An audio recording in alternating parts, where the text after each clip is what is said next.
ദുഃഖവെള്ളി പ്രമാണിച്ച് ഇന്ന് സ്ഥാനാർത്ഥികൾക്ക് തെരഞ്ഞെടുപ്പ് പ്രചരണം ഉണ്ടായിരുന്നില്ല.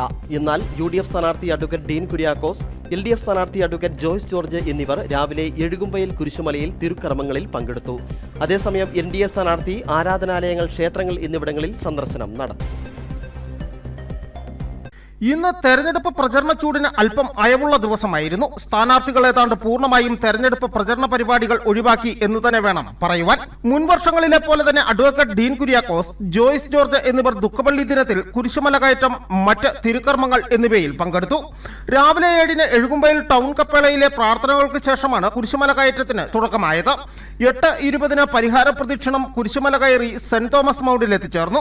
നേർച്ചക്കഞ്ഞി കഴിച്ച് ദുഃഖവെള്ളി തിരുക്കർമ്മങ്ങളിലും പങ്കെടുത്താണ് സ്ഥാനാർത്ഥികൾ മടങ്ങിയത്. ഇതേസമയം NDA സ്ഥാനാർത്ഥി ഇന്ന് ക്ഷേത്രങ്ങൾ, ആരാധനാലയങ്ങൾ തുടങ്ങിയവ സന്ദർശിച്ചു. പ്രധാന വ്യക്തികളെ നേരിൽ കണ്ടും ഫോണിലൂടെയും വോട്ട് തേടി. ഇതേസമയം അടുത്ത ദിവസത്തോടുകൂടി സ്ഥാനാർത്ഥികൾ നാമനിർദ്ദേശ പത്രികകൾ സമർപ്പിക്കുന്നതോടെ തെരഞ്ഞെടുപ്പ് കളം ചൂടുപിടിക്കും. Election desk, Idukki vision.